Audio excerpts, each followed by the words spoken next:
Hello everybody, welcome to the CA Intermediate Income Tax Revision Session। आज हम ना revise करने वाले हैं बहुत ही सुंदर, बहुत ही प्यारा एंड बहुत ही ब्यूटीफुल सा chapter which is TDS TCS. Advance tax को हम अलग रखेंगे क्योंकि एडवांस टैक्स में कैलकुलेशन इन्वॉल्व है तो उसको अलग से करेंगे। आज पहले रिवाइज करते हैं टीडीएस टीसीएस चैप्टर। होप आप सभी बहुत बहुत बढ़िया होंगे। अपने सामने कोई भी बुक आप निकाल लो, जो भी बुक आप फॉलो करते हो आप आराम से उसे निकालो एंड मेरे साथ बस रिवाइज करते चलो।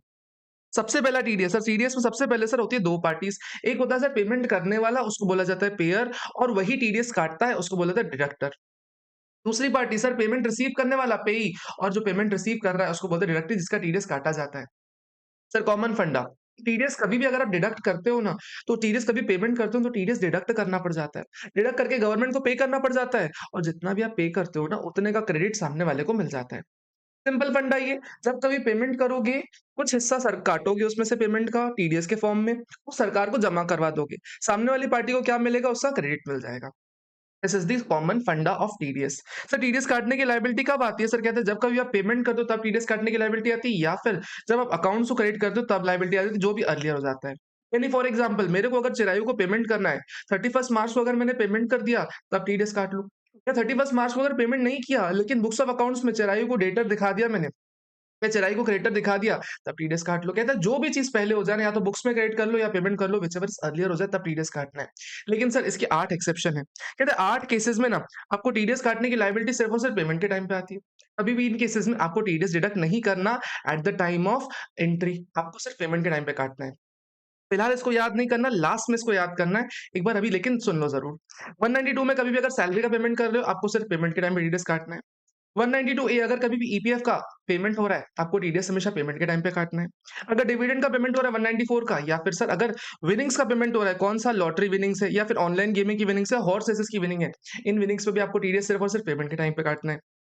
सर उसके अलावा अगर आपको एलआईपी की मैच्योरिटी मिल रही है, तो जो कंपनी आपको पेमेंट करे ना, सिर्फ और सिर्फ पेमेंट के टाइम पे काटेगी, कभी भी क्रेडिट के टाइम पे नहीं काटने वाली। कभी भी आपकी जमीन कंपल्सरीली एक्वायर हो गई, तो जो पर्सन आपको कंपल्सरी एक्विजिशन का पेमेंट कर रहा है ना, सिर्फ और सिर्फ पेमेंट के टाइम पे टीडीएस काटेगा। कैश विथड्रॉवल, बैंक से पैसे निकालोगे तो ही टीडीएस कटेगा ना, कोई बड़ी बात थोड़ी है। परक्विजिट, अगर बिजनेस कर रहे हो, कोई परक्विजिट मिला, परक्विजिट पे टीडीएस आपको, परक्विजिट पे आपको टीडीएस पेमेंट के टाइम पे ही कटने वाला है, कभी भी क्रेडिट के टाइम पे नहीं कटने वाला है। आई होप ये 8 एक्सेप्शंस आपको समझ में आ गए होंगे। इसके बारे में थोड़ी और चर्चा आगे चल के करेंगे। सर टीडीएस किस रेट से काटना होता है? देखो नॉर्मली हर सेक्शन ना टीडीएस का रेट प्रिस्क्राइब कर देता है, क्योंकि 3 ऐसे सेक्शन है जो बोलते हैं स्लैब रेट से काटो। 3 ऐसे सेक्शन है जो बोलते हैं स्लैब रेट से काटो। पहला बोलता है 192 का सैलरी, सैलरी बोलता है कि जो भी स्लैब रेट है उससे काटो। दूसरा कहता है अगर कोई सीनियर सिटीजन की कोई पेमेंट है सर 194 पी वाली, उस पे भी आपको स्लैब रेट से काटना पड़ता है। तो तीसरा कहता है अगर आप किसी नॉन रेजिडेंट फॉरेन कंपनी को पेमेंट कर रहे हो, तो जो उनकी रेट इन फोर्स है ना उसके अकॉर्डिंग काटो, ऐसा सेक्शन 195 कहता है। सर बात अपने को मस्त समझ में आ गई। सर कभी भी अगर अपने को कोई बिल रेज़ किया, फॉर एग्जांपल चिरायू ने अपने को बिल रेज़ किया 10 लाख रुपीस का। 10 लाख पे उसने जीएसटी जोड़ा 1,80,000 रुपए का। तो मुझे टीडीएस किस पे काटना है? 10 लाख की 10,80,000 पे? राइट आंसर है सर एक्सक्लूडिंग जीएसटी वाले अमाउंट पे अपने को टीडीएस काटना होता है। दिस इम्प्लाइज टीडीएस कभी भी जीएसटी कंपोनेंट पे नहीं लगता। नेक्स्ट पॉइंट देखिए। सर कहते हैं अगर कभी भी मैंने अगर सार्थक सर ने मेरे को पेमेंट किया, सार्थक सर ने मेरे को पेमेंट किया और टीडीएस काटना भूल गए, टीडीएस जमा ही नहीं किया। तो सर क्या इम्प्लीकेशन होता है? सर सार्थक सर को 30% या 100% खर्चा डिसअलाउ हो जाता है। Sir it is responsibility of Rahul या डिडक्टी या पेई, इसकी रिस्पांसिबिलिटी होती है कि सर कॉरेस्पॉन्डिंग टैक्सेस भर दे। कॉरेस्पॉन्डिंग टैक्सेस भर दे और अपनी रिटर्न ऑफ इनकम में वो इनकम कंसीडर कर दे। इससे होगा क्या? जैसे ही इसने टैक्सेस भर दिए, सर डिक्लेरेशन दे दिया, सर सार्थक सर को भी खर्चा अलाउ हो जाता है। सिंपल सी बात है। सर लेकिन अगर यही होता है सार्थक सर ने मेरे को पेमेंट कर दिया और टीडीएस काट लिया, टीडीएस डिडक्टेड, लेकिन डिपॉजिट नहीं करवाया, तो सर क्या मेरे को क्रेडिट मिलेगा? राइट आंसर है सर मेरे को भी क्रेडिट मिल जाता है। तो सवाल आता है इस क्रेडिट का करते क्या है? इस क्रेडिट का करते क्या? क्या अचार डालेंगे? प्रोविज़न कहता है जो भी आपका टीडीएस डिडक्टेड है ना या टीसीएस कलेक्टेड है उसको आप इकट्ठा करो। जब आप रिटर्न फाइल करने जाओगे ना, फॉर एग्जांपल रिटर्न फाइल करते टाइम आपके टैक्सेस बन रहे हैं 1 लाख रुपए का, और आपके टीडीएस डिडक्टेड आपका 80,000 पहले से ही है। तो जो 20,000 रुपीज़ का एक्सेस टीडीएस डिडक्टेड है ना, वो आपको ही सिर्फ पे करना पड़ेगा। यानी it is as good as your prepaid taxes. आपको प्रीपेड टैक्सेस मानना है उसको, एंड आपको आगे चल के उसका कुछ भी नहीं करना। इसी सीरीज सबसे पहले चालू कर रहे हैं। सबसे पहला सेक्शन 192 टीडीएस अंडर सैलरी। कहता है कोई भी पर्सन किसी भी एम्प्लॉय को, रेसिडेंट हो या नॉन रेसिडेंट हो, कभी भी अगर सैलरी का पेमेंट करेगा तो स्लैब रेट से टीडीएस काटने वाला है। कोई भी पर्सन किसी भी एम्प्लॉय को अगर सैलरी का पेमेंट करेगा तो टीडीएस काटने वाला है स्लैब रेट से। स्लैब रेट म्हणजे क्या? स्लैब रेट कहता है कि सर जितनी भी इनकम पकड़ोगे आप सारी की सारी सैलरी इनकम पकड़ लो, उसपे सारे के सारे टैक्सेस पकड़ लो, उसमें सारे के सारे टीडीएस डिडक्टेड माइनस कर लो। टीडीएस डिडक्ट करने के बाद जो बच रही है ना अल्टीमेट टैक्सेस बच रहा है ना सर उतना टीडीएस काटना है। फॉर एग्जांपल किसी की सैलरी 12 लाख है, उसपे टैक्सेस बन रहा है 1.2 लाख, उसका टीडीएस डिडक्टेड कितना है? उसका टीडीएस डिडक्टेड 80,000 है, तो टीडीएस कितना काटना है? सिर्फ 40,000 ही काटना है। यानी बैलेंस सैलरी पे ही सिर्फ टीडीएस काटना है, पूरी सैलरी पे नहीं काटना होता अपने को। दूसरा, सर एम्प्लॉयी का टीडीएस किस सेक्शन में कटेगा रिजीम? 115 बीएसी के अकॉर्डिंग कटेगा कि नॉन रेगुलर रिजीम के अकॉर्डिंग? प्रोविजन कहता है डिफॉल्ट तो 115 बीएसी ही रहने वाला है, डिफॉल्ट 115 बीएसी रहने वाला है, लेकिन अगर चाहे एम्प्लॉयी तो नॉर्मल रिजीम में भी जा सकता है, लेकिन उसके लिए ईयर स्टार्टिंग में इंटीमेशन करना पड़ जाएगा। अगर एम्प्लॉयी को चाहिए कि रेगुलर रिजीम में टैक्स कटे, तो उस केस में उसको स्टार्टिंग में इंटीमेट करना पड़ेगा। वो कोई भी रेज़्यूम ऑप्ट कर ले। कोई भी रेज़्यूम ऑप्ट कर ले टीडीएस डिडक्शन के लिए, रिटर्न फाइलिंग के लिए उसके पास हमेशा एक ऑप्शन रहता है कि कौन से रेज़्यूम में रिटर्न भरना है। कोई दिक्कत वाली बात नहीं। सर एम्प्लॉयर जो है ना, एम्प्लॉयर जब कोई भी सैलरी का पेमेंट करेगा, तो सर उसके डिडक्शंस कंसिडर करने पड़ेंगे। उसके अदर इनकम्स कंसिडर करने पड़ेंगी, उसके लॉसेस कंसिडर करने पड़ेंगे, बट तीनों बातों का ध्यान देना। सर डिडक्शंस कभी भी अगर एम्प्लॉयी के कंसिडर करोगे ना, तो डिडक्शंस के लिए उसका प्रूफ ले लेना। अगर सर उसके लॉसेस ले रहे हो ना, तो सर हाउस प्रॉपर्टी का लॉस लेना, उसके अलावा कोई भी लॉसेस मत लेना। अदर इनकम आपको लेके चलनी पड़ जाएगी। Important point to note. Other income में अगर एम्प्लॉय किसी और एम्प्लॉयर के यहाँ काम करता है, तो वो सैलरी भी लो टीडीएस डिडक्शन के लिए।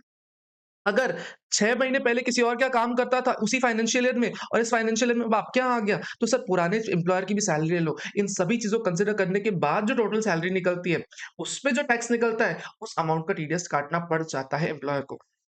फिर हमने पढ़ा था, कभी भी अगर नॉन मॉनेटरी परक्विजिट्स पे टैक्सेस अगर एम्प्लॉयर बियर कर रहा है, तो उसपे टीडीएस नहीं काटना होता अपने को। उसके बाद हमने पढ़ा था कि अगर कभी पार्टनरशिप फर्म अगर पार्टनर को सैलरी दे रही है, तो 192 में टीडीएस उसका नहीं कटता है। एंड नेक्स्ट पॉइंट कहता है, अगर कभी भी वेटर को टिप दे रहे हो, अगर कोई पर्सन वेटर को टिप दे रहा है, तो सैलरी थोड़ी होती है यार। तो वैसे भी कस्टमर्स दे रहे होते हैं ना, एम्प्लॉयर थोड़ी दे रहा होता है, तो इसलिए सर इसको सैलरी नहीं बोलते हैं। सर मैंने क्या बोले 8 पॉइंट्स। काटना है स्लैब रेट से, रेज़ीम एम्प्लॉयी बोलेगा बाय डिफ़ॉल्ट 115 बीएसई, सारी इनकम्स कंसीडर करनी है, सारे लॉसेस कंसीडर करने हैं, सारे डिडक्शंस कंसीडर करने हैं, लेकिन सर सबके प्रूफ के साथ करने हैं। उसके अलावा नॉन मॉनेटरी परक्विजिट पे टीडीएस नहीं काटना होता। उसके अलावा सर कोई भी अगर अर्लियर सैलरी मिल रही है तो उसको भी इंक्लूड कर लेना। उसके अलावा कहता है अगर एक से ज़्यादा एम्प्लॉयी के पास काम किया हुआ है तो सारे के सारे एम्प्लॉइज़ की सैलरी मर्ज करोगे आप। उसके बाद जो टैक्स पेबल है उस पे टीडीएस डिडक्ट करने वाले हो। सारी चर्चाएँ सर एम्प्लॉयर के पॉइंट ऑफ व्यू से चल रही है। एम्प्लॉयर के पॉइंट ऑफ व्यू से आपको ध्यान देके चलनी है चीज़ें। सेक्शन 192 ए 192 ए क्या बोलता है? 192 ए बोलता है कभी भी एक्यूमुलेटेड बैलेंस ऑफ पीएफ का पैसा मिल रहा है आपको। आपका जो हर साल पीएफ कटता है, पीएफ कटता है, पीएफ कटता है। उसका अगर मैच्योरिटी के टाइम पे या कभी भी पीएफ तोड़वाते हो, उसका जो पैसा आपको मिलता है ना, जो भी पर्सन आपको पेमेंट करेगा, अगर आप एम्प्लॉयी हो, तो 10% टीडीएस काट के पेमेंट करने वाला है। इंपॉर्टेंट पॉइंट टू नोट कि टीडीएस तब डिडक्ट होगा जब 50,000 से ज़्यादा का अमाउंट होगा। 50,000 से ज़्यादा का अमाउंट होगा, 50,000 से कम होगा तो टीडीएस नहीं कटेगा। सर उसके अलावा 193 सर क्या बात करता है interest on securities. Interest on securities अगर मैं कोई कंपनी हूँ, मैं किसी बॉन्ड पे इंटरेस्ट पे कर रही हूँ, डिबेंचर पे इंटरेस्ट पे कर रही हूँ या किसी भी सिक्योरिटी पे इंटरेस्ट का पेमेंट कर रही हूँ, कोई बॉन्ड पे कोई कोई डिबेंचर्स पे या किसी भी सिक्योरिटी पे इंटरेस्ट का पेमेंट कर रही हूँ, प्रोविजन कहता है टीडीएस काटना पड़ जाएगा। कहता है अगर कोई भी पर्सन सर अगर किसी रेसिडेंट पर्सन को इंटरेस्ट ऑन सिक्योरिटीज दे रहा है ना, तो सर 10% टीडीएस काटना पड़ जाता है। सर इसके लेकिन 4 एक्सेप्शंस हैं। 4 एक्सेप्शंस हैं। सर अगर कोई भी पर्सन इंटरेस्ट का पेमेंट कर रहा है किसको? एलआईसी को या जीआईसी को, टीडीएस मत काटो। कोई भी गवर्नमेंट अपनी गवर्नमेंट सिक्योरिटीज पे इंटरेस्ट पेमेंट कर रही है, टीडीएस मत काटो। डीमैट सिक्योरिटीज पे कोई इंटरेस्ट पेमेंट कर रहा है, मत काटो। डीमैट क्या जो डिजिटल सिक्योरिटीज रहती है, डीमैट फॉर्मेट सिक्योरिटीज रहती है, उन पे टीडीएस नहीं कटता। तीसरा, सर याद करो section 54 EC, section 54 EC, 54 EC. Sir 54 EC में बॉन्ड्स खरीदने होते थे। कौन से? सर एनएचएआई के बॉन्ड्स खरीदते थे, आरईसीएल के बॉन्ड्स खरीदते थे, पीएफसीएल के बॉन्ड खरीदते थे, उसके अलावा आईआरएफसीएल के बॉन्ड्स खरीदते थे।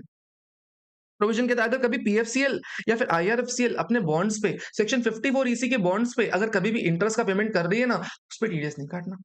उस पे टीडीएस नहीं काटना। चौथा पॉइंट कहता है सर अगर कभी भी कोई public company sir individual HUF को सर अप टू 5,000 का पेमेंट कर रही है इंटरेस्ट का, वो भी कैसे? अकाउंट पे ही चेक से कर रही है ना, उस केस में इंटरेस्ट नहीं काटना हो, टीडीएस नहीं काटना होता। यानी मैंने क्या बोला, कोई पर्सन अगर किसी भी रेजिडेंट पर्सन को इंटरेस्ट ऑन सिक्योरिटीज का पेमेंट करेगा 10% टीडीएस काटेगा, लेकिन इसके 4 एक्सेप्शन है। कहता है पहला एलआईसी जीआईसी को पेमेंट कर दिया तो टीडीएस नहीं काटना।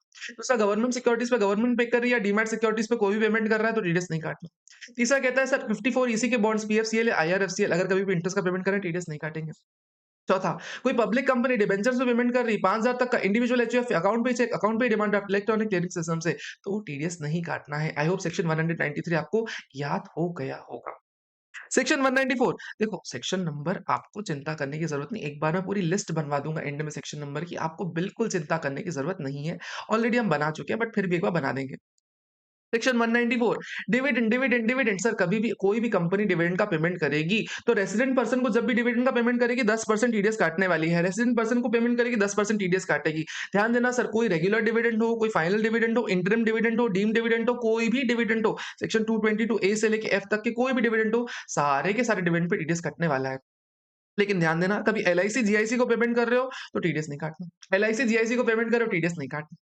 सर कहते हैं अगर आप कोई भी इंडिविजुअल को अगर पेमेंट कर रहे हो, कैश में कर रहे हो ना, या यूँ बोलूँ अदर देन बैंकिंग चैनल से कर रहे हो, टोटल बैंकिंग चैनल से कर रहे हो, 5,000 तक का पेमेंट कर रहे हो ना, तो इसपे टीडीएस मत काटना। अगर कोई भी पर्सन इंडिविजुअल को बैंकिंग चैनल से 5,000 तक का डिविडेंड दे रहा है ना, उस केस में टीडीएस नहीं काटना पड़ता, बाकी सारे केसेस में टीडीएस काटना पड़ जाता है। सर अब सेक्शन चालू करने से पहले एक आता है प्रोविजन हाइजैकर का। हाइजैकर मतलब सर HIJACR, सर ये 6 ऐसे सेक्शंस है जहाँ पे ना तो डिडक्टर है वो स्पेशल होता है, डिडक्टर होता है ना वो स्पेशल होता है। डिडक्टर कैसे स्पेशल होता है? सर प्रोविजन कहता है इन केसेस में डिडक्टर कौन बनता है?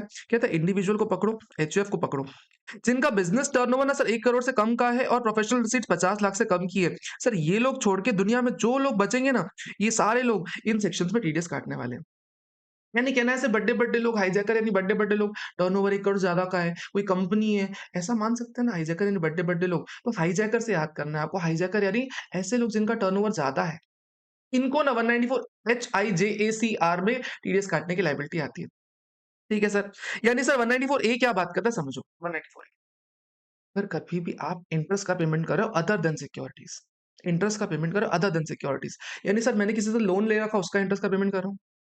मैंने एफडी मैं बैंक हूँ, एफडी चला रहा हूँ, उस पे इंटरेस्ट का पेमेंट कर रहा हूँ। मैंने सर सामान खरीदा, सामान खरीदते टाइम मैंने डिले कर दिया पेमेंट करने में डिले किया तो उस पे लेट इंटरेस्ट पे कर रहा हूँ। सर कोई भी इंटरेस्ट जो कि सिक्योरिटीज के अलावा वाला इंटरेस्ट है ना, कहाँ कवर होगा? 194 ए में कवर होगा। टीडीएस कौन काटेगा? सर वही हाइजैकर वाले बड्डे-बड्डे लोग टीडीएस काटेंगे। और कहता है कब टीडीएस काटेंगे? सर कहता है 10% टीडीएस काटेंगे, रेसिडेंट पर्सन का टीडीएस काटने वाले हैं।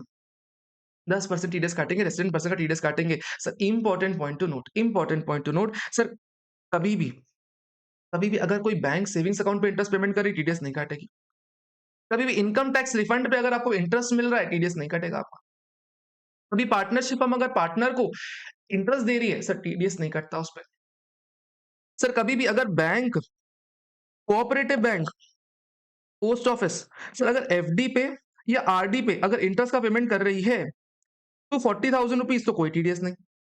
सर यही अगर कोई सीनियर सिटीजन को पेमेंट कर रही है तो 50,000 तक कोई टीडीएस नहीं। परफेक्ट बात है। सर अगर कोई पर्सन फॉर एग्जांपल राहुल ने वासु को इंटरेस्ट पेमेंट किया, सर सिर्फ और सिर्फ 4999 का, सर कहता है कोई टीडीएस नहीं। सर 5,000 तक का कोई टीडीएस नहीं होता। अगर 5,000 तक का इंटरेस्ट किसी भी पर्सन को कोई पर्सन पेमेंट कर दे, कोई टीडीएस नहीं होता। फिर कहता है सर अगर कभी भी जीरो कूपन बॉन्ड की बात आती है, जीरो कूपन बॉन्ड पे जो इंटरेस्ट का पेमेंट करती है ना कंपनी, तो जीरो कूपन बॉन्ड में इंटरेस्ट का पेमेंट होता ही नहीं है। इट्स लाइक कि 1,000 रुपीज के बॉन्ड है, 800 रुपए में इशू कर दिए गए, तो अल्टीमेटली 200 रुपए का खर्चा होता है ना, this is interest expense for company. Provision कहता है इस पे टीडीएस नहीं काटना होता, इसको इंटरेस्ट एक्सपेंस पहले मान लो, लेकिन टीडीएस नहीं काटना है इस पे। चौथा कहता है सर अगर आप कभी भी कोई भी इंडिविजुअल जैसे राहुल है, अगर कभी बैंक को पेमेंट कर रहा है, बैंक का टीडीएस मत काटो यार। कोऑपरेटिव बैंक को कर रहा है, उसको भी टीडीएस मत काटो। इंश्योरेंस कंपनी को तो भी टीडीएस मत काटो। कोई फाइनेंशियल इंस्टीट्यूशन का, उसका भी टीडीएस मत काटो। सर क्या एनबीएफसी कवर है? ना जी सर, एनबीएफसी कवर नहीं किया है यहाँ पे। एनबीएफसी को पेमेंट करोगे टीडीएस काटना पड़ सकता है। सर उसके अलावा अगर कभी भी कोऑपरेटिव सोसाइटी अपने मेंबर्स को अगर इंटरेस्ट पेमेंट कर रही है, तो सर इंटरेस्ट पे टीडीएस नहीं होता। इंटरेस्ट पे टीडीएस नहीं होता। सर लेकिन यही अगर कोऑपरेटिव सोसाइटी का टर्नओवर प्रीसीडिंग फाइनेंशियल ईयर में एक्सीडिंग 50 करोड़ का है, तो सर ये अगर इंटरेस्ट का पेमेंट करेगी ना, तो एक्सीडिंग 40,000 कभी भी इंटरेस्ट पेमेंट होगा तो टीडीएस काटना पड़ जाएगा। और यही अगर कोई सीनियर सिटीजन को पेमेंट कर रही है, तो 40,000 की लिमिट 50,000 बच जाती है। कोऑपरेटिव सोसाइटी अपने मेंबर्स को पेमेंट कर रही है, नॉर्मल टीडीएस नहीं कटेगा, लेकिन कोऑपरेटिव सोसाइटी का अगर टर्नओवर 50 करोड़ ज्यादा का है पिछले साल में, तो इस साल में अगर 40,000 के ऊपर इंटरेस्ट पेमेंट करेगी, टीडीएस कटेगा। एक सीनियर सिटीजन के लिए 50,000 का पेमेंट करे तो टीडीएस कट जाएगा। सर उसके अलावा अगर कोऑपरेटिव बैंक अगर कोऑपरेटिव सोसाइटी को इंटरेस्ट का पेमेंट कर रही है, कोई टीडीएस नहीं जाता। सर उसके अलावा अगर कभी भी अगर आपको मोटर एक्सीडेंट क्लेम ट्रिब्यूनल अगर कोई कॉम्पनसेशन दे रही है, मोटर एक्सीडेंट क्लेम ट्रिब्यूनल अगर कोई कॉम्पनसेशन दे रही है, उस पे अगर कोई आपको इंटरेस्ट मिल रहा है ना, तो इस इंटरेस्ट पे 50,000 तक का कोई टीडीएस नहीं होता। नो टीडीएस, नो टीडीएस, 50,000 तक का कोई टीडीएस नहीं होता। सर उसके अलावा कई बार ना आपके बैंक अकाउंट में ना मैक्रो मॉनिटरिंग पर्पज़ के लिए एक प्रोविज़न अकाउंट खोल दिया जाता है। फॉर एग्ज़ाम्पल राहुल है, उसका अगर मान लो यूनियन बैंक में अकाउंट है, तो यूनियन बैंक क्या करेगा ना मेरा एक प्रोविज़न अकाउंट खोल देगा और डेली बेसिस पे मेरे अकाउंट में इंटरेस्ट क्रेडिट करेगा। प्रोविज़न क्या करेगा डेली बेसिस पे मेरे अकाउंट में इंटरेस्ट क्रेडिट हो रहा है ना, this shall not amount to actual interest, इसको एक्चुअल इंटरेस्ट नहीं मानेंगे हम। इसीलिए सर इस पे कभी भी रोज़ टीडीएस काटने की लायबिलिटी नहीं आती। इसमें टीडीएस कब काटना पड़ेगा? जब प्रोविज़न अकाउंट से एक्चुअल अकाउंट में ट्रांसफर हो रहा है तभी टीडीएस काटना पड़ेगा। दैट मीन्स अगर कभी भी कोई बैंक मैक्रो मॉनिटरिंग पर्पज़ के लिए अगर रोज़ प्रोविज़न अकाउंट में इंटरेस्ट क्रेडिट कर रही है, इस केस में टीडीएस काटने की लायबिलिटी रोज़ नहीं आती, जब एक्चुअल ट्रांसफर करोगे तभी आएगी। लास्ट में कहता है सर आपको हमेशा टीडीएस डिडक्ट करना है bank wise and not the branch wise. अगर फॉर एग्ज़ाम्पल एक बैंक की 50 ब्रांचेज़ हैं और पचासों ब्रांचेज़ में मेरी अलग-अलग एफडी, अलग-अलग ब्रांचेज़ में अलग-अलग इंटरेस्ट आ रहे हैं। प्रोविज़न कहता है सभी ब्रांचेज़ को अपनी-अपनी लिमिट 40,000 की ये सब नहीं देखनी, टोटल बैंक वाइज़ देखना है अपने को। 194 बी और 194 बीबी क्या बोलता है? सर बी फॉर बाजीगर और बी फॉर बड़े बाजीगर, बी फॉर बड़े बाजीगर। प्रोविज़न कहता है सर अगर कोई भी पर्सन विनिंग्स का पेमेंट कर रहा है, फॉर एग्ज़ाम्पल मेरा काम है सट्टा खिलाना, मेरा काम है मस्त सट्टा खिलाना, लॉटरी-वॉटरी खिलाना मेरा काम है। या मैं हॉर्स रेसेस में पार्टिसिपेट करवाता हूँ लोगों को। मेरे यहाँ पे अगर कोई हॉर्स रेसेस की विनिंग जीत गया या मेरे यहाँ से कोई लॉटरी की विनिंग जीत गया, तो प्रोविज़न कहता है जितनी भी विनिंग्स होगी ना, उस विनिंग्स पे 30% टीडीएस मेरे को काटना पड़ जाएगा। Important point to note sir, कोई पर्सन पेमेंट करेगा, किसी पर्सन को पेमेंट करेगा 30% टीडीएस काटना है। सर ध्यान देना पड़ेगा विनिंग्स अगर 10,000 से ज़्यादा की है साल भर, प्रीवियस ईयर में 10,000 से ज़्यादा की है ना तो ही टीडीएस काटूँगा, 10,000 से कम में टीडीएस नहीं काटना अपने को।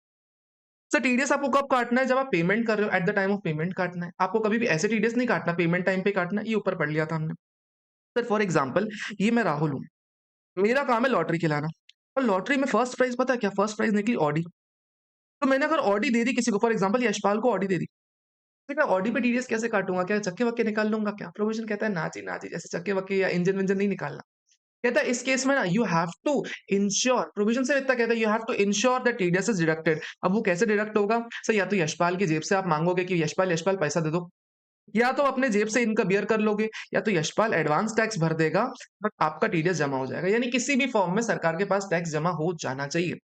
सर बात समझ में आ गई? यस सर समझ में आ गई। सर फॉर एग्ज़ाम्पल ₹50,000 की अगर कोई लॉटरी जीतता है, उसको जीतने के लिए ₹15,000 का उसने खर्चा किया और सर 15,000 का लॉसेस माइनस किया, तो क्या अपने को माइनस करने दिया जाएगा ये चीज़ें? कहता है कुछ भी माइनस नहीं करने दिया जाएगा। जितनी भी लॉटरी जीतोगे वो पूरा का पूरा आपको टीडीएस के लिए लायबल होगा। अगर आपने कोई कॉस्ट इनकर की है माइनस नहीं करने देंगे, कोई लॉसेस हुआ कोई माइनस नहीं करने देंगे, यानी पूरी की पूरी ग्रॉस विनिंग्स पे टीडीएस कटता है 30% से, वो भी फ्लैट 30% से। समझ में आ गया क्या? सर सेम टू सेम चलता है, वही विनिंग्स वाला भी उसी में चलता है, हॉर्स रेसिंग वाला भी सेम टू सेम विनिंग्स पे टीडीएस चल रहा होता है। 194 बीए क्या बोलता है सर ऑनलाइन गेमिंग की, ऑनलाइन गेमिंग। सर मैंने अगर ड्रीम इलेवन में पार्टिसिपेट किया, ₹50 की टीम लगाई, 1 करोड़ रुपए जीत गया, ₹50 पैसा लगा, 1 करोड़ रुपए जीत गया, तो प्रोविज़न कहता है जो भी नेट विनिंग्स होती है ना, नेट विनिंग्स पे मेरा टीडीएस लगता है यहाँ पे कितना 30%। यानी सर फॉर एग्जांपल अगर 1 लाख रुपए की मैंने टीम बनाई थी और अगर 1 करोड़ रुपए जीत गया, तो सर 99 लाख रुपीस पे क्या होता है सर 30% टीडीएस काटता है। आपके सिलेबस में बस इतना ही है। ध्यान देना पड़ेगा, यहाँ पे टीडीएस हमेशा विथड्रॉवल्स पे लगता है। जब आप पैसे निकालोगे ना अपने गेमिंग प्लेटफ़ॉर्म से, ड्रीम इलेवन से जब मैं पैसे निकालूँगा तब टीडीएस लगता है। इसमें कभी भी टीडीएस ऐसे नहीं देखना अपने को कि जीत गया तो लगा देंगे, ना जी। जब निकालोगे पैसे तभी लगने वाला है। 194 सी क्या बात कर रहा है? सी फॉर कॉन्ट्रैक्ट, कॉन्ट्रैक्ट, सब contract and job worker, contract, सब कॉन्ट्रैक्ट एंड जॉब वर्कर। याद करो वो टाइम मैंने आपको हाइजैकर बताया था। सर कहता है हाइजैकर यानी बड्डे लोग। बड्डे लोग मतलब क्या? इंडिविजुअल एचयूएफ टर्नओवर 1 करोड़ से कम, प्रोफेशनल सिर्फ 50 लाख से कम, इनके अलावा दुनिया में जो लोग बच जाते हैं सर ये सब हाइजैकर बनते हैं। ये लोग 194 सी में टीडीएस काटेंगे। ये लोग 194 सी में टीडीएस काटेंगे। सर किसका टीडीएस काटेंगे? कहता है रेसिडेंट पर्सन का टीडीएस काटेंगे। सर कितने रेट से काटेंगे? कहता है अगर जो पेयी है ना, उसको पेमेंट किया जा रहा है, वो जो पेयी है ना, वो अगर इंडिविजुअल एचयूएफ है तो 1% टीडीएस काटेंगे। अगर वो कोई और एसएससी है, फॉर एग्जांपल कंपनी है, कोई पार्टनरशिप फर्म है, कोई एओपी है, कोई कोऑपरेटिव है, 2% सीरीज काटेंगे। सर ट्रांज़ैक्शन कौन-कौन से कवर होते हैं? सर ट्रांज़ैक्शन कहते हैं कॉन्ट्रैक्ट के ट्रांज़ैक्शंस कवर होते हैं यहाँ पे। 194 सी फॉर कॉन्ट्रैक्ट। हाइजैकर लोग टीडीएस काटेंगे, रेज़िडेंट पर्सन का काटेंगे। सर 1 और 2% से टीडीएस काटने वाले हैं। सर टीडीएस कितने अमाउंट पे काटना है? कहते हैं अगर सिंगल कॉन्ट्रैक्ट अगर आप 30,000 रुपीज़ तक का कर रहे हो ना, नो टीडीएस।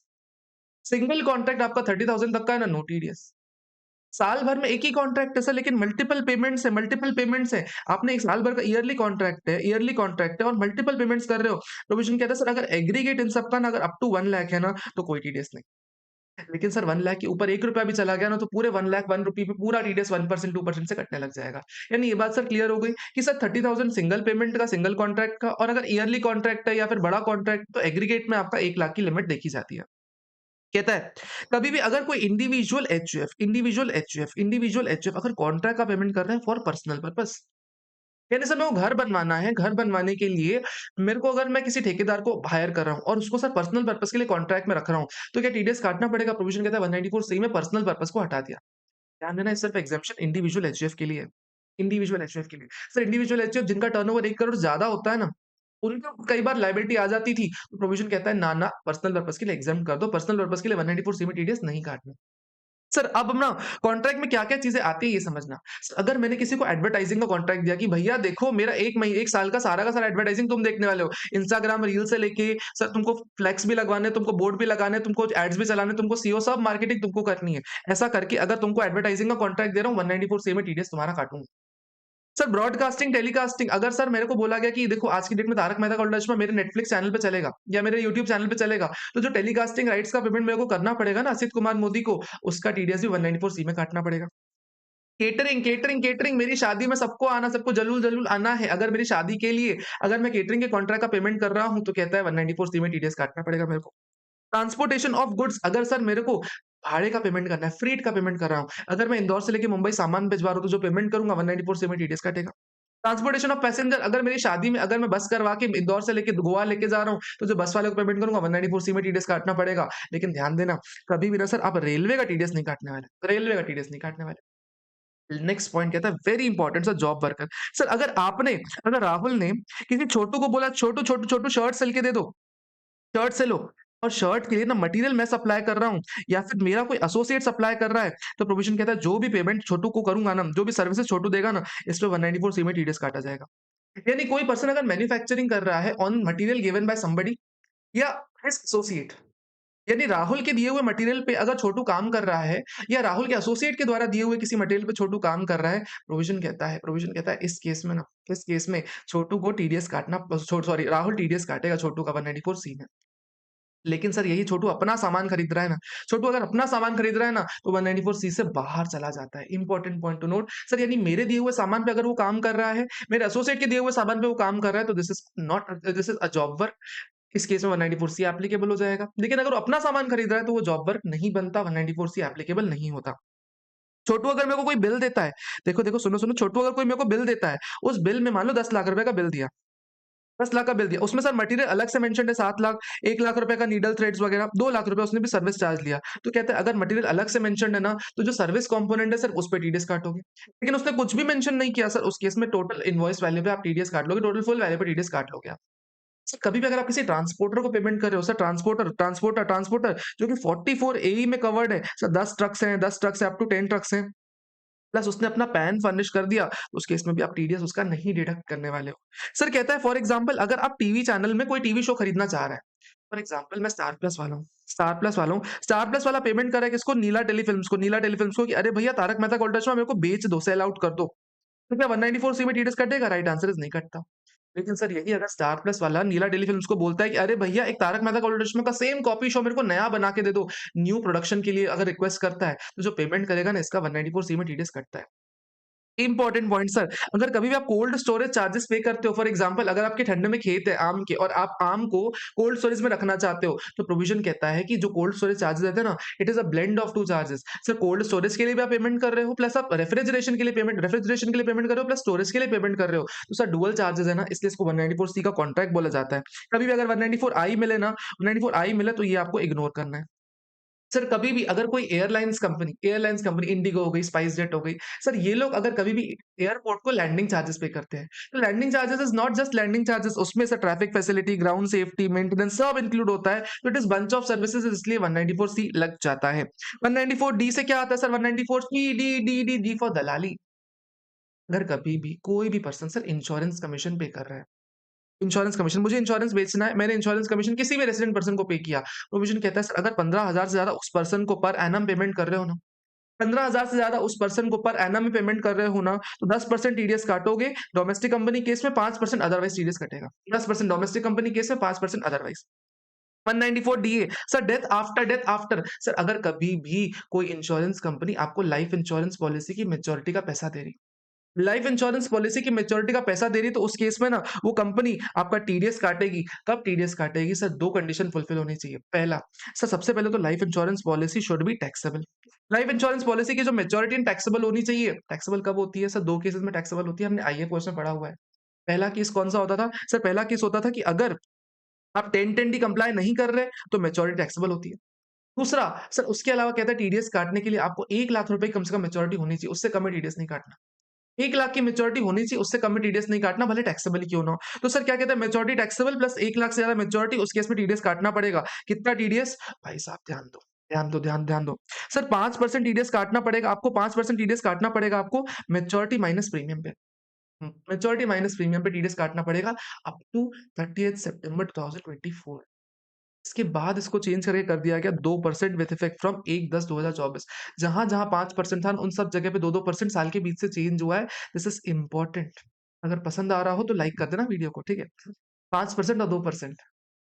ठीक है सर, मस्त समझ में आ गया। 194 days death after, 194 days death after कहता है कभी भी कोई इंश्योरेंस कंपनी इंश्योरेंस का पेमेंट कर रही है, इंश्योरेंस का जो पेमेंट है, सॉरी मैच्योरिटी का पेमेंट कर रही है, that is taxable plus 1 lakh से ज़्यादा, उस केस में 5% या 2% से टीडीएस काटने वाला है।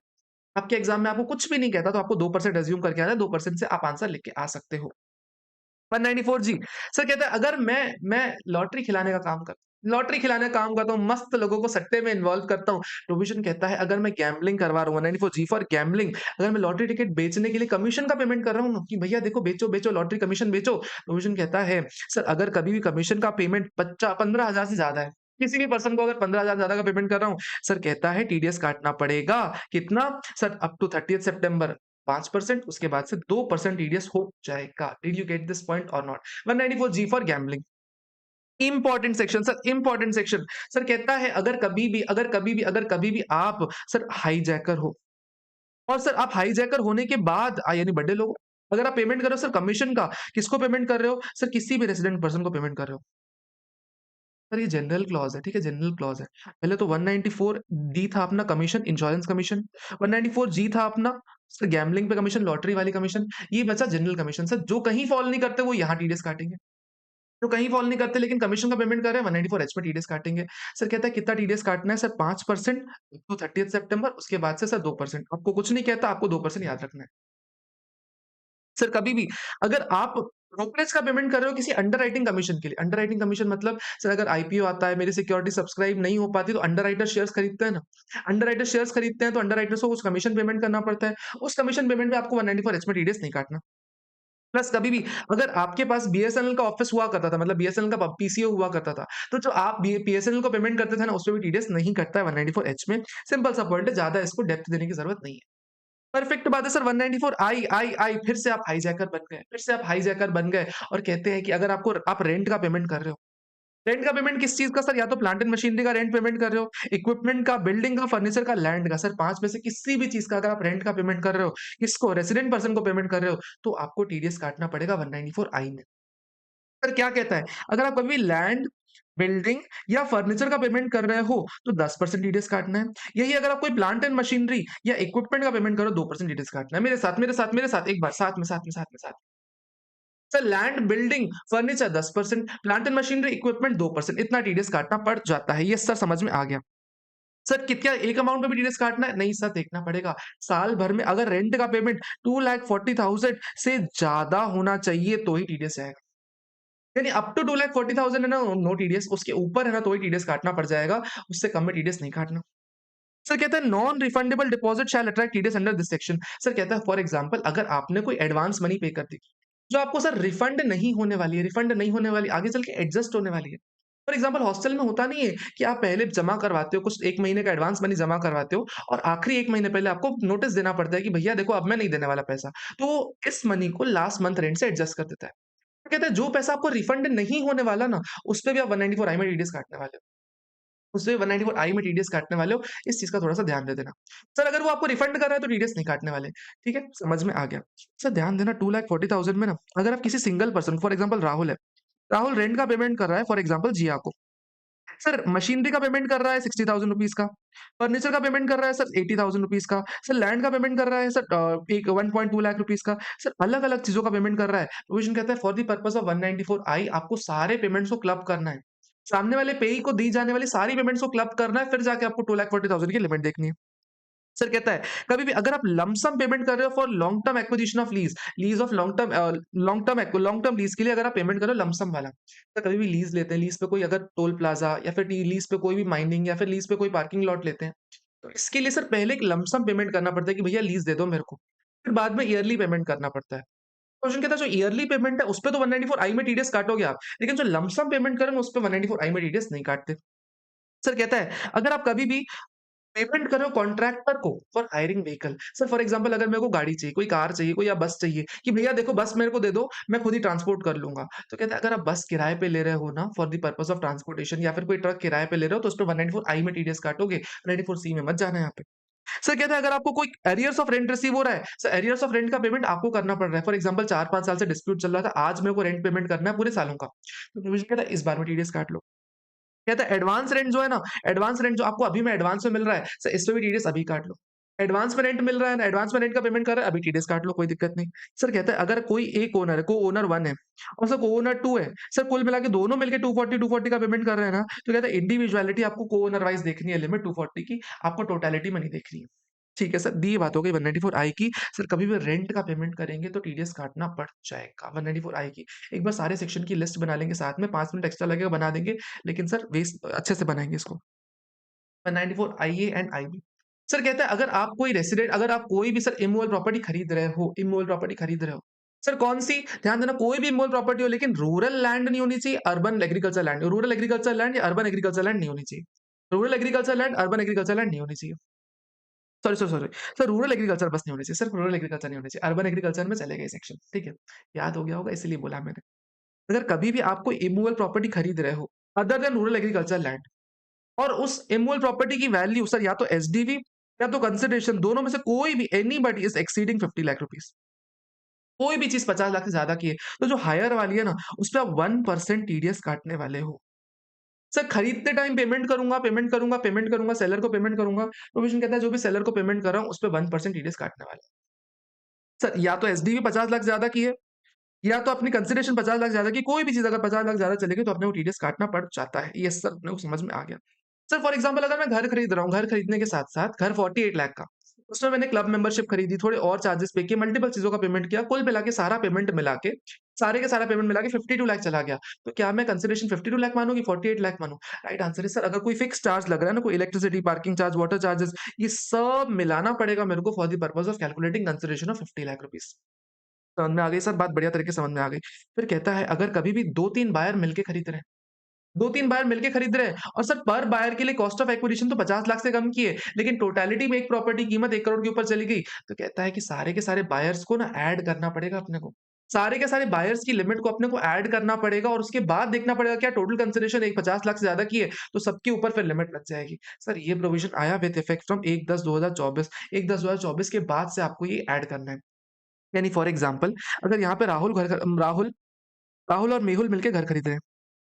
सर घर कितने का है सर 99 लाख रुपीस का है। सर राहुल की कंसिडरेशन कितनी 49.5, मेहुल की कंसिडरेशन कितनी 49.5 लाख रुपीस। कायदे से राहुल के सर पे लायबिलिटी नहीं है, मेहुल के सर पे भी लायबिलिटी नहीं है। लेकिन प्रोविजन कहता है अगर एक घर दोनों मिलके खरीद रहे हो ना, दोनों की कंसिडरेशन को ऐड कर लो और कुल मिला के देखो क्या तब जाके 50 क्रॉस हो रहा है। अगर तब 50 क्रॉस हो रहा है तो टीडीएस काटना पड़ जाएगा। सर ये section for the first time एक नॉर्मल पर्सन के ऊपर लायबिलिटी डाल रहा है कि टीडीएस काटो। तो इस केस में कहता है कि आपको कुछ नहीं करना, आपको सिर्फ फॉर्म 26 क्यूबी फर्निश कर देना है, आपको टैन नंबर लेने की ज़रूरत नहीं, आपको कोई भी और डिटेल्स लेने की ज़रूरत नहीं, इनकम टैक्स में रजिस्ट्रेशन की ज़रूरत नहीं, आपको सिर्फ और सिर्फ फॉर्म 26 क्यूबी जमा करवा देना है, आपका टीडीएस कटा हुआ मान लिया जाएगा। 194 आईबी सर ये 194 आईबी क्या बोलता है? अगर आप रेंट पे करो इमूवेबल प्रॉपर्टी पे, सर रेंट तो हमने 194 आई में पढ़ा हुआ था। कहता है ये इमूवेबल प्रॉपर्टी में उन लोगों को कवर करता है जो 194 आई से निकल गए। 194 आई में जिन्होंने टीडीएस नहीं काटा ना, 194 आईबी में आ जाओ। पता है अगर कोई भी इंडिविजुअल एचयूएफ क्योंकि 194 आई में कवर नहीं होते हैं। कोई भी इंडिविजुअल एचएफ अगर जो 194 आई में कवर नहीं होते, सर कहता है अगर ये रेंट पेमेंट कर रहे हैं 50,000 से ज़्यादा का पर मंथ, 50,000 से ज़्यादा, नॉट 50,000, नॉट 50,000, 50,000 ज़्यादा का अगर पर मंथ पेमेंट कर रहे हैं रेंट का, तो टीडीएस काटेंगे कितना? टीडीएस काटने वाले हैं sir 5% up to 30th September and 2% with effect from 1st October. 30th सितंबर तक कितना? 5%, उसके बाद से 2% टीडीएस काटने वाले हैं। इंपॉर्टेंट पॉइंट, 50,000 पे टीडीएस नहीं है। 50,000 के ऊपर पेमेंट करोगे तो ही टीडीएस जाता है। जितना ऊपर पेमेंट करोगे सब पे टीडीएस जाएगा, लेकिन 50,000 की लिमिट है, थ्रेशोल्ड लिमिट है, 50,000 पे कोई टीडीएस नहीं। तो टीडीएस कब काटना है? क्या हर महीने काटना है? सर इनको रोज़ नहीं काटना। इनके लिए कहता है या तो ईयर का लास्ट मंथ पकड़ लो आप। लास्ट मंथ पकड़ लो, यानी तब मार्च वाला मंथ पकड़ लो, तब टीडीएस काट लो साल भर का। या फिर sir last month of tenancy पकड़ लो, यानी सर अगर अक्टूबर में घर खाली कर रहे हो या घर वापस कर रहे हो उनको, तो फिर उस केस में अक्टूबर में काट लो साल भर का टीडीएस। यानी या तो लास्ट मंथ आ जाए ईयर का, या तो लास्ट मंथ ऑफ टेनेंसी आ जाए, जो भी पहले आ जाए ना, उस केस में आप टीडीएस काट लोगे। प्रोविजन कहता है मैं हूँ बायर, मैं हूँ रेंट देने वाला राहुल। मेरे को पेमेंट करना है किसी लैंडलॉर्ड को, और लैंडलॉर्ड मेरे को पैन दे ही नहीं रहा। मैं बोल रहा हूँ लैंडलॉर्ड भैया पैन दे दो, पैन दे दो, वो पैन ही नहीं दे रहा। प्रोविजन कहता है अगर वो पैन नहीं दे रहा ना, तो आप 20% से टीडीएस काटने वाले हो उसका। ना 2% ना 5% फ्लैट 20%, ना 2% ना 5% फ्लैट 20% आप उसका टीडीएस काटने वाले हो। क्या बात बोल दी सर! क्या बात बोल दी सर, 20% टीडीएस काटने वाले हो। सर लेकिन हो सकता है ना कि हमारा जो लास्ट मंथ का रेंट है या लास्ट मंथ ऑफ टेनेंसी का रेंट है, वो 20% के बराबर ही ना हो रहा हो। हो सकता है ना सर कि जो लास्ट मंथ का रेंट है वो इतना कम हो जाए हमारा कि 20% हमारे टीडीएस कट ही ना पाए। तो प्रोविजन कहता है सर जो लास्ट मंथ का टोटल रेंट है ना उतना काट लो आप। ज़रूरी नहीं 20% काटो, मैक्सिमम 20% नहीं, मैक्सिमम 20% है, लेकिन अगर कभी भी लास्ट मंथ का रेंट सफिशिएंट नहीं तो लास्ट मंथ के रेंट के बराबर ही आप टीडीएस जमा करवा दो। But this point yes sir समझ में आ गया। सर कहता है इसके लिए आपको फॉर्म 26 क्यूसी जमा कराना पड़ जाता है। सर समझ में आती है? यस सर मस्त समझ में आती है। 194 जे, जे फॉर बोला जाता है जाबाज, जे फॉर बोला जाता है जाबाज। सर अगर आप कोई हाईजैकर हो, फिर से वही हाईजैकर हो। हाईजैकर यानी बड्डे बड्डे लोग, फिर से याद दिला रहा हूँ सर। अगर कोई इंडिविजुअल एचयूएफ जिनका टर्नओवर 1 करोड़ से कम का है, प्रोफेशनल 50 लाख से कम की है, इनके अलावा दुनिया में जो लोग बचे ना सर, ये बन जाते हैं हाईजैकर। सर अगर ये लोग पेमेंट कर रहे हैं किस चीज़ का? सर 5 चीज़ों का पेमेंट करना है, 5 चीज़ों का। Professional services, sir technical services, royalty, non competition fees, या फिर सर डायरेक्टर्स रेम्यूनरेशन। सर 5 चीज़ों का पेमेंट करोगे ना, 194 जे में टीडीएस काटने वाले हो। सर यहाँ पे भी वर्ड कवर होता है रेसिडेंट, यहाँ पे भी वर्ड कवर होता है रेसिडेंट। सर कितना टीडीएस काटना है? आम तौर पे पेमेंट करोगे 10% कटेगा। आम तौर पे, यानी जनरली अगर पेमेंट करोगे 10% टीडीएस कटता है। लेकिन ध्यान देना अगर आप टेक्निकल सर्विस का पेमेंट कर रहे हो या रॉयल्टी फॉर सिनेमेटोग्राफिक फिल्म्स का पेमेंट कर रहे हो या किसी कॉल सेंटर को पेमेंट कर रहे हो तो 2% टीडीएस काटना पड़ता है। यानी क्या बोला मैंने, नॉर्मली 10%, लेकिन अगर कभी भी टेक्निकल सर्विस का पेमेंट कर रहे हो 2%, अगर रॉयल्टी फॉर सिनेमेटोग्राफिक फिल्म्स का पेमेंट कर रहे हो 2%, अगर उसके अलावा कॉल सेंटर को पेमेंट कर रहे हो तो 2% इतना टीडीएस आपको काटना पड़ जाता है। सर इस सेक्शन में नोट्स इंपॉर्टेंट है, इस सेक्शन में नोट्स बहुत इंपॉर्टेंट है, समझो। सर जो 30,000, सर अगर कभी भी आप प्रोफेशनल सर्विस का पेमेंट कर रहे हो up to 30,000 in a financial year to single person TDS नहीं काटना। रॉयल्टी का सॉरी, अगर आप किसी को प्रोफेशनल सर्विसेज का पेमेंट कर रहे हो, प्रोफेशनल सर्विसेज कौन सा, चार्टर्ड अकाउंटेंट को पेमेंट कर रहे हो, किसी डॉक्टर को पेमेंट कर रहे हो, इंजीनियर को पेमेंट कर रहे हो, मतलब 30,000 तक का पर एनम में पेमेंट कर रहे हो, पर पर्सन को टीडीएस मत काटो। सर किसी पर्सन को टेक्निकल फीस का पेमेंट कर रहे हो ना, 30,000 तक का पर एनम का पेमेंट कर रहे हो, टोटल मिला के टीडीएस मत काटो। रॉयल्टी का पेमेंट कर रहे हो सर, रॉयल्टी का पेमेंट भी 30,000 तक टीडीएस मत काटो, किसी पर्सन को कर दो। नॉन कॉम्पिटिशन फीस किसी को पेमेंट करो 30,000 तक का टीडीएस मत काटो। डायरेक्टर रेम्यूनरेशन सर ₹1 भी दोगे ना टीडीएस काटना पड़ जाएगा।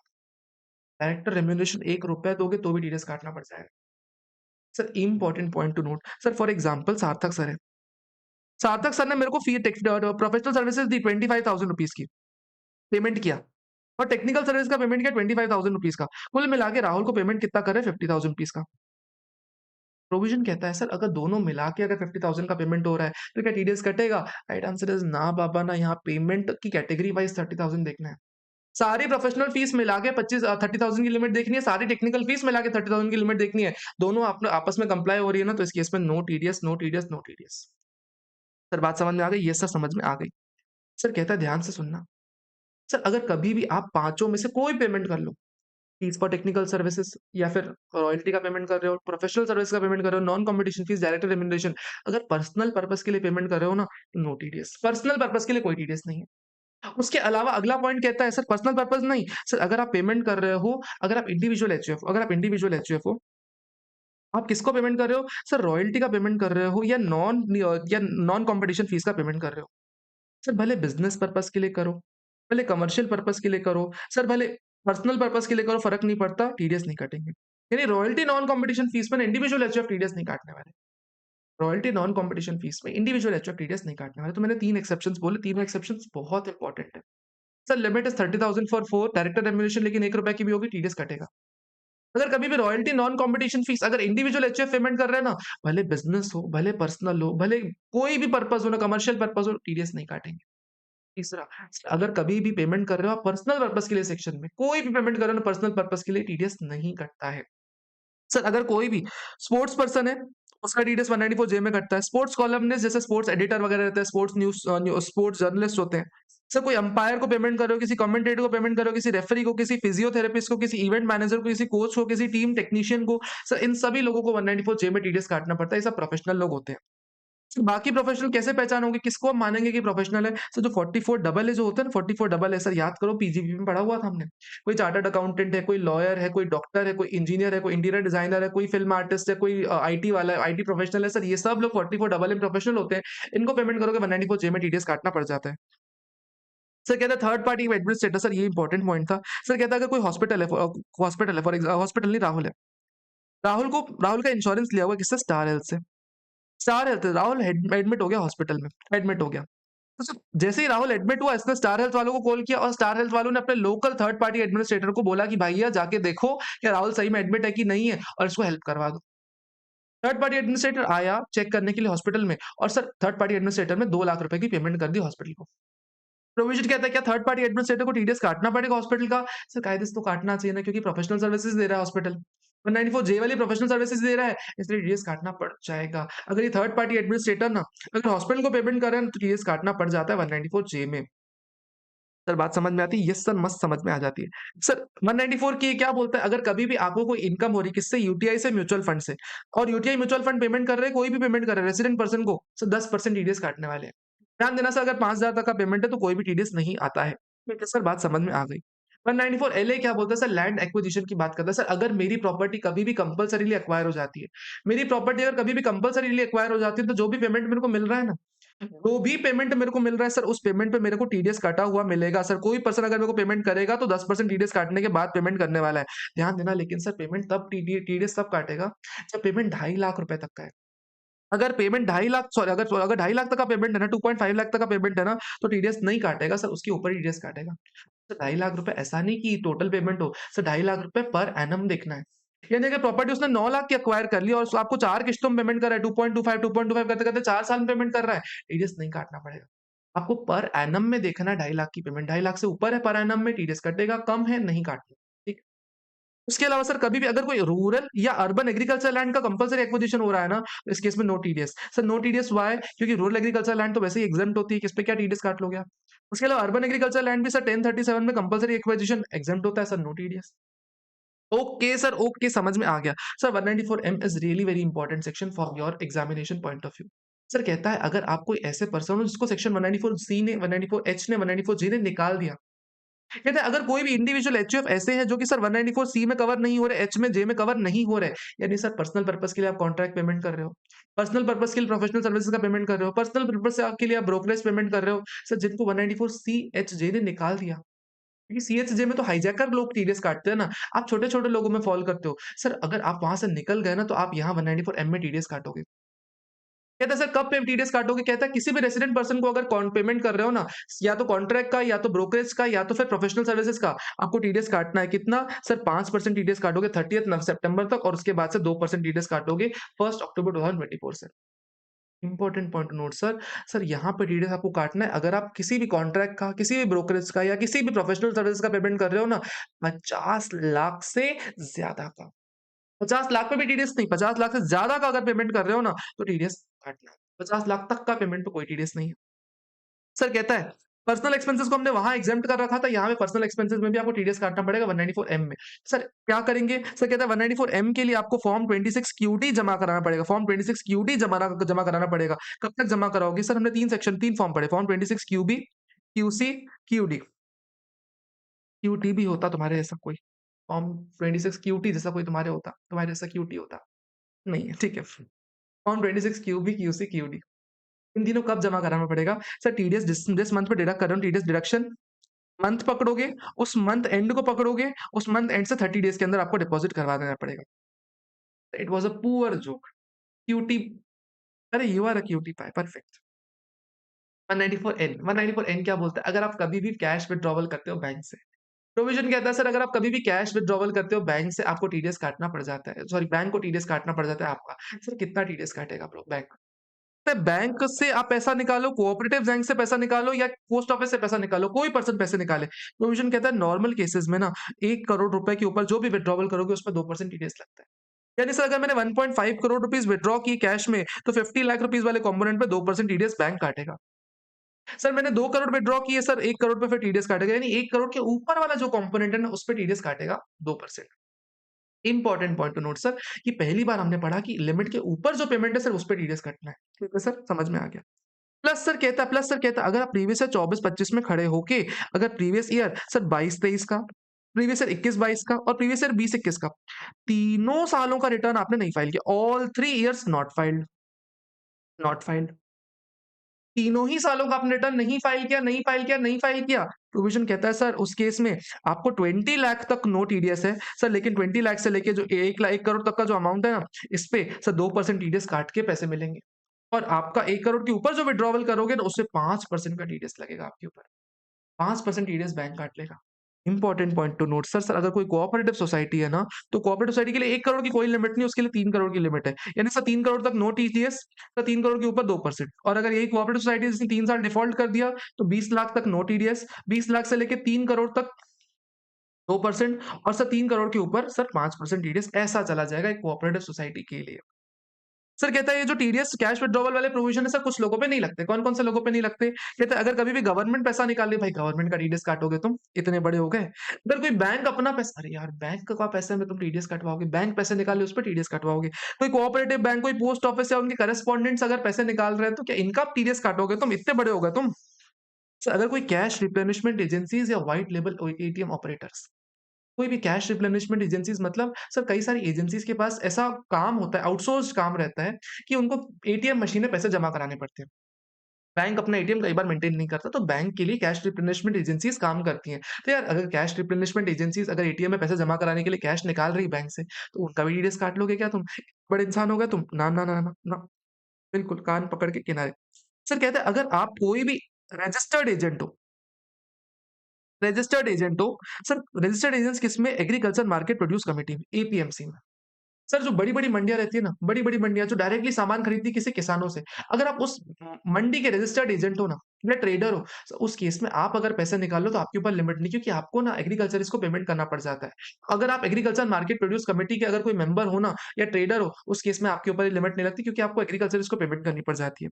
फिर कहते हैं authorised dealer full fledged money changer, sir यानी जब कभी भी आप फॉरेन एक्सचेंज खरीदना चाहते हो, तो जो एजेंट रहते हैं ना, वो एजेंट तो निकाल सकते हैं ना पैसे, अल्टीमेटली उनको तो चाहिए ना पैसा कैश में, तो इसलिए वो निकाल सकते हैं, it is allowed to them. फिर कहते हैं any other person as notified by RBI, RBI जिसको नोटिफाई करेगा वो इसमें से एग्जेम्प्ट हो जाएगा। 194 पी, पी से होता है प्यारे लोग, प्यारे बुजुर्ग लोग, प्यारे बुजुर्ग लोग। कहते हैं अगर कोई भी सीनियर सिटीज़न है, अगर कोई भी सीनियर सिटीज़न है, जिसकी एज ना सर 75 से ज़्यादा की है, सर फॉर एग्जांपल हमारे बीच में यहाँ पे थी जिया, जिया 75 से ज़्यादा की थी, मस्त। उसके पास थी भर-भर के सिर्फ पेंशन इनकम आती थी, पेंशन इनकम आती थी। 1 लाख रुपए की पेंशन इनकम आती थी पर मंथ, एंड सर उसके अलावा उसको इंटरेस्ट इनकम मिलती थी साल की 5 लाख रुपए, 17 लाख रुपए साल का कमाती थी। ऐसे-ऐसे चलती थी, ऐसे जैसे लाठी लेके। प्रोविजन कहता है अगर कोई भी बैंक है ना, स्पेसिफाइड बैंक है, अगर उसी बैंक में जिया को पेंशन इनकम भी मिल रही है, उसी बैंक से जिया को सर इंटरेस्ट इनकम भी मिल रही है, तो प्रोविजन कहता है बैंक क्या करेगा? पेंशन इनकम पकड़ेगा, इंटरेस्ट इनकम पकड़ेगा, टोटल इनकम निकालेगा, इस पे टोटल टैक्सेस निकालेगा और टोटल टैक्सेस निकाल के ये डिडक्ट कर लेगा बैंक अकाउंट से, और सर डिडक्ट करवाने के बाद सर जिया को ना रिटर्न नहीं फाइल करना पड़ेगा। सेक्शन क्यों पढ़ रहे हैं ये वाला? कहता है जो डिडक्ट करेगा ना टैक्सेस, ये डिडक्ट करेगा सेक्शन 194 बी में, सारे लोगों के वाले सेक्शन में डिडक्ट करने वाला है। यानी सर आपके जितने टैक्सेस बन रहे हैं ना, वो टैक्सेस गव बैंक अपना डिडक्ट कर लेगा। किस सेक्शन में डिडक्ट करेगा? 194 पी में। सर क्या ऐसे ही डिडक्ट कर लेगा बिना किसी प्रायर अप्रूवल के? प्रोविजन कहता है ना जी सर, आपको फॉर्म 12 बीबीए जमा कराना पड़ेगा, बैंक को बोलना पड़ेगा कि भैया भैया बैंक मेरा टीडीएस काट लो। अगर टीडीएस नहीं काट, तो अगर आप डिक्लेरेशन नहीं दोगे तो बैंक टीडीएस नहीं काटेगा। सर ध्यान देना इंपॉर्टेंट पॉइंट, अगर जैसे जिया है, जिया की सर पेंशन आ रही है सर एसबीआई में, पेंशन आ रही है, और सर इंटरेस्ट इनकम आ रही कनारा बैंक में, कनारा बैंक में आ रही है। तो सर इस केस में क्या दोनों एग्जेम्पशन है क्या सर? कोई एग्जेम्पशन नहीं, कोई टीडीएस नहीं कटने वाला। आपकी जो भी पेंशन इनकम है, इंटरेस्ट इनकम है, सर 2 इनकम हो सकती है, दोनों सेम बैंक में होनी चाहिए और आप डिक्लेरेशन दो, तब जाके आपका 194 में टीडीएस कटेगा, अदरवाइज़ टीडीएस नहीं कटने वाला। 194 क्यू क्या बोलता है? 194 क्यू से आ जाओ पहले 194 आर में। अगर बिज़नेस के दौरान अगर आपको कोई भी परक्विजिट मिलता है, तो आपको उस परक्विजिट पे टीडीएस कटा हुआ मिलेगा। सर फॉर एग्जांपल मेरे पापा जी हिंदुस्तान यूनिलीवर का काम करते हैं और हिंदुस्तान यूनिलीवर कंपनी ने ना पापा को सर थाईलैंड ट्रिप दे दी 1 लाख रुपए की। प्रोविज़न कहता है अगर मेरे पापा जी को कोई भी परक्विजिट मिल रहा है बिज़नेस रिलेशन के दौरान, तो उस पे टीडीएस कटा हुआ मिलेगा। टीडीएस काटेगा कौन? सर हाइजैकर वही जो परक्विजिट दे रहा है ना, अगर वो टर्नओवर वाली लिमिट को या हाइजैकर वाली प्रोविज़न को सैटिस्फाई करवाता है, टीडीएस काटेगा वो। सर किसका टीडीएस काटेगा? रेसिडेंट पर्सन काटेगा। कितना? 10%। यानी हिंदुस्तान यूनिलीवर अगर थाईलैंड ट्रिप दे रही है तो 10% टीडीएस काटेगी। Sir important point to note इसमें कि सर अगर कोई ट्रिप दे रही है तो कैसे टीडीएस काटेगी? सर वापस वही वाले प्रोविजन लग जाएँगे। अगर 1 लाख की ट्रिप है ना, तो हिंदुस्तान यूनिलीवर क्या बोलेगी मेरे पापा जी से बोलेगी, पापा जी आप पैसा दे दो मेरे को 1 लाख रुपए का जो टीडीएस है 10,000 रुपीज़ आप दे दो। या तो हिंदुस्तान यूनिलीवर खुद के जेब से बियर कर लेगी या तो सर पापा जी को बोलेगी भैया जी आप एडवांस टैक्स पे कर दो। जैसे ही एडवांस टैक्स पे कर दोगे, हम आपको थाईलैंड की ट्रिप दे देंगे। 3 तरीके रहते हैं सर 3 तरीके या तो अपने जेब से भर लो या तो सामने वाले पेई से माँग लो या तो पेई से बोल दो तुम भी भर दो। इसके अलावा सर कभी भी अगर कोई परक्विजिट मिल रहा है सर 20,000 तक का यानी मेरे पापा जी को सिर्फ 20,000 रुपीज़ तक का परक्विजिट मिल रहा है, नो टीडीएस उस केस में कोई टीडीएस नहीं लगता। सर एग्जांपल क्या होता है परक्विजिट का? मेरे पापा जी को फ्री सैंपल देके चले गए। फॉर एग्जांपल साबुन की 2-4 बॉक्सेस फ्री में देके चले गए। उसके अलावा सर कहता है फ्री टिकट्स दे दी कहीं जाने की, फ्री टिकट्स दिलजीत दोसांझ के कॉन्सर्ट की मिल गई, कोल्ड प्ले की मिल गई। सर स्पॉन्सर की कोई ट्रिप स्पॉन्सर कर दी, कोई इंसेंटिव दे दिया डीलर रिटेलर को फॉर एग्जांपल टारगेट दिया मेरे पापा को 5 लाख की सेल करो, एक सोने की चेन देंगे 30,000 रुपीज़ की। ऐसे कोई अगर टारगेट दे रहे हैं दिस इज़ आल्सो परक्विजिट 20,000 के ऊपर होगी 10% टीडीएस काटना पड़ जाएगा। सिंपल बात हो गई। So this was 194 R. Sir फिर बात आती है 194 क्यू की। 194 क्यू 194 क्यू क्या बात करता है? 194 क्यू बोलता है देखना, 194 क्यू बोलता है अगर कोई बायर है जिसका प्रीसीडिंग फाइनेंशियल ईयर में सर टर्नओवर 10 करोड़ ज़्यादा का है, यानी सर प्रीवियस ईयर 23-24 में 10 करोड़ ज़्यादा का है और ये परचेज़ेस कर रहा है परचेज़ेस। कितने की परचेज़ कर रहा है सर? 50 लाख से ज़्यादा परचेज़ कर रहा है सिंगल पर्सन से 50 लाख ज़्यादा की परचेज़ कर रहा है। प्रोविज़न कहता है अगर कोई भी पर्सन सिंगल पर्सन से 50 लाख ज़्यादा की परचेज़ेस कर रहा है ना, इस केस में 50 लाख के ऊपर वाली परचेज़ेस पे ना सर अपने को टीडीएस काटना पड़ जाता है। कितना? 0.1% काटना पड़ता है 194 क्यू में। यानी अगर मैं कोई बायर हूँ, मेरा पिछले साल में टर्नओवर 50 लाख से पिछले साल में टर्नओवर 10 करोड़ से ज़्यादा का है। पिछले साल में टर्नओवर 10 करोड़ से ज़्यादा का है। प्रोविज़न कहता है इस साल में आप किसी भी पर्सन से अगर 50 लाख से ऊपर की ज़्यादा की परचेज़ कर रहे हो ना, इतनी ऊपर की परचेज़ होती है, उन परचेज़ेज़ पे आपको 0.1% टीडीएस काटना पड़ेगा 194 क्यू में। इम्पोर्टेंट पॉइंट सर 50 लाख के ऊपर की परचेज़ पे काटना है, यानी 60 लाख परचेज़ करोगे, तो 10 लाख पे टीडीएस कटेगा। 80 लाख की परचेज़ करोगे, 30 लाख पे टीडीएस कटेगा। इतना आपको ध्यान देके चलना है। इम्पोर्टेंट पॉइंट ये है। सर इससे सिमिलर सेक्शन चलता है 206 C1H टीसीएस का सिमिलर प्रोविज़न चलता है। वो क्या बोलता है सर अगर आप कोई सेलर हो और आपका प्रीसीडिंग फाइनेंशियल ईयर में टर्नओवर तो 10 करोड़ ज़्यादा का है और आप किसी एक सिंगल पर्सन को 50 लाख के ऊपर की सेल कर रहे हो, तो सेलर क्या करेगा कलेक्ट करेगा टीसीएस कलेक्ट करेगा किसमें 206C1H में टीसीएस कलेक्ट करेगा कितना 0.1% ओवर 50 लाख 50 लाख के ऊपर 0.1% टीसीएस कलेक्ट करने वाला है ऐसा टीसीएस के प्रोविजन कहते हैं। यानी सर एक तरफ बायर के सर पे रिस्पांसिबिलिटी डाल दी अगर टर्नओवर ज्यादा है तो दूसरी तरफ सेलर के सर पे रिस्पांसिबिलिटी डाल दी अगर टर्नओवर ज्यादा है तो सर देयर इज पॉसिबिलिटी ना कि 194 क्यू और 206C1H में लड़ाई हो जाए। प्रोविजन कहता है अगर दोनों में लड़ाई हो गई तो 194 क्यू विल प्रीवेल। सिंपल सा कहता है 194 will Q will prevail. Sir कहते हैं अगर आप कभी भी अगर गुड्स खरीद रहे हो फॉर एग्जांपल 10 लाख का सामान खरीदा 20 लाख का खरीदा 30 लाख का खरीदा और 10 लाख का और खरीद लिया, तो यहाँ टीडीएस लगेगा नहीं यहाँ लगेगा नहीं यहाँ लगेगा 10 लाख पे लगेगा और यहाँ पे 10 लाख पे लगेगा। सर टीडीएस चारों मैंने काट लिए सब काट लिया मैंने पेमेंट करके टीडीएस काट लिया, लेकिन आगे चल के सर गुड्स रिटर्न कर दिए, मान लो 10 लाख के गुड्स रिटर्न कर दिए, तो टीडीएस मैंने डिडक्ट तो कर दिया 70 लाख पे, लेकिन गुड्स मैंने खरीदे 60 लाख रुपीस के। तो सर क्या कैसे एडजस्टमेंट करूँगा? क्या 10 लाख रुपए का क्या कुछ रिफंड-विफंड आएगा क्या? सरकार कहती है कुछ रिफंड नहीं आने वाला, आपको फर्दर परचेज़ेज़ में से एडजस्ट करना पड़ जाएगा, this will be adjusted from further purchases. उसके अलावा सर टीडीएस ना नॉर्मली कभी भी ना आप कभी भी आप ना टीडीएस जीएसटी कंपोनेंट पे नहीं काटते। लेकिन कभी अगर आप एडवांस पेमेंट कर रहे हो ना, तो एडवांस पेमेंट में आपको स्प्लिट तो पता ही नहीं है कि कितना जीएसटी कंपोनेंट है और कितना उसमें टैक्सेबल वैल्यू का कंपोनेंट है, अपने को थोड़ी पता। तो एडवांस पेमेंट पे ना पूरा-पूरा टीडीएस काट लो, कोई दिक्कत वाली बात नहीं। सर कभी भी जो 194 क्यू वाले प्रोविज़न रहते हैं ना, आप सिक्योरिटीज़ पे नहीं लगाओगे। अगर कभी शेयर्स वगैरह बाय कर रहे हो या फिर सर डिबेंचर्स वगैरह बाय कर रहे हो, कोई भी सिक्योरिटीज़ बाय कर रहे हो ना, तो 194 क्यू वाले प्रोविज़न नहीं लगते। एंड सर 194 क्यू में पहली बार ऐसा सरकार ने बोला कि अगर आप किसी ऐसी चीज़ का पेमेंट कर रहे हो ना, जो कि सामने वाले के लिए एग्ज़ेम्प्ट इनकम है, आप टीडीएस मत काटो। यानी फॉर एग्ज़ाम्पल राहुल का काम चिप्स बेचना है। चिप्स बेचना है। चिप्स खरीदने के लिए ना मैं आलू खरीद रहा हूँ। आलू किससे खरीद रहा हूँ? किसी एक एग्रीकल्चर से खरीद रहा हूँ। सर मेरा टर्नओवर 10 करोड़ ज़्यादा का है पिछले साल में। प्लस सर 50 लाख से ज़्यादा की पेमेंट कर रहा हूँ मैं, 50 लाख ज़्यादा की पेमेंट कर रहा हूँ एक इस एग्रीकल्चरिस्ट को। तो क्या इस एग्रीकल्चरिस्ट का भी टीडीएस काटूँगा? क्या इस एग्रीकल्चरिस्ट इस गरीब बेचारे बेसहारा टीडीएस काटूँगा? सरकार कहती है नहीं। अगर किसी के लिए कोई इनकम exempt है ना, आपके सामान खरीदने के कारण उसकी इनकम exempt हो रही है, तो उसने कहता है उस पे कोई टीडीएस नहीं जाने वाला, कोई टीडीएस नहीं जाने वाला। ये सब बातें हो गई टीडीएस के सेक्शन की। सर एक सेक्शन आता है 195। अगर आप किसी भी नॉन रेसिडेंट को पेमेंट कर रहे हो, किसी भी नॉन रेसिडेंट को पेमेंट कर रहे हो ना, तो प्रोविजन कहता है जो भी उसके लिए टैक्स रेट है ना, उस टैक्स रेट से टीडीएस काटोगे। सर फॉर एग्जांपल अगर नॉन रेसिडेंट को रॉयल्टी का पेमेंट होता है ना, तो रॉयल्टी का पेमेंट 20% टैक्सेबल होता है। इंटर का टॉपिक नहीं है, लेकिन 20% टैक्सेबल होता है। तो 20% अगर टैक्सेबल है ना, तो 20% टीडीएस रेट भी लग जाता है उसके ऊपर। इस टीडीएस रेट भी 20% होता है। यानी जो टैक्स रेट होगा नॉन रेसिडेंट के लिए, उस रेट से टीडीएस काटना पड़ जाता है। सेक्शन 195 ऐसा बोलता है। सर ध्यान देना, 195 में टीडीएस तभी काटोगे किसी नॉन रेसिडेंट का, जब वो पर्सन की इनकम इंडिया में टैक्सेबल है। ऑफ कोर्स सी बात है ना, टैक्सेबल नहीं होगा तो टीडीएस भी नहीं होगा। सेक्शन 196 क्या बात करता है? सर अगर आप कभी भी किसी गवर्नमेंट को पेमेंट कर रहे हो, आरबीआई को पेमेंट कर रहे हो, स्टैट्यूटरी कॉर्पोरेशन को पेमेंट कर रहे हो, म्यूचुअल फंड को पेमेंट कर रहे हो, सर इस केस में आपको टीडीएस नहीं काटना होता है।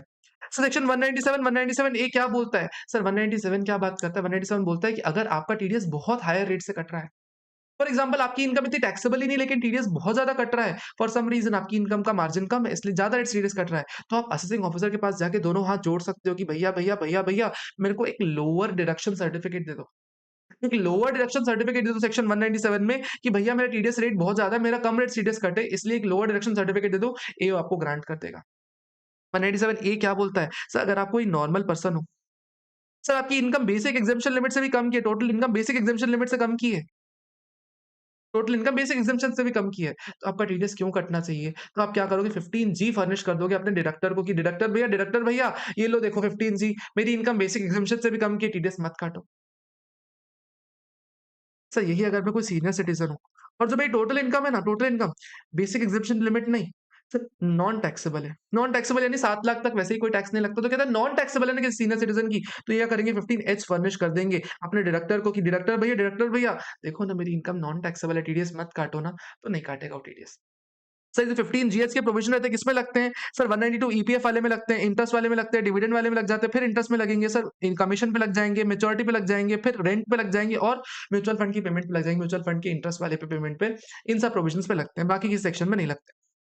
सर कहते हैं 198 जितना भी टीडीएस डिडक्ट होता है ना, वो आपकी इनकम बन जाता है। फॉर एग्जांपल सार्थक सर ने मेरे को सैलरी दे रहे हैं, कितनी मान लो दे रहे हैं सैलरी 50,000 रुपीज़ की या 194 जे की प्रोफेशनल पेमेंट कर रहे हैं 150,000 रुपीज़ की।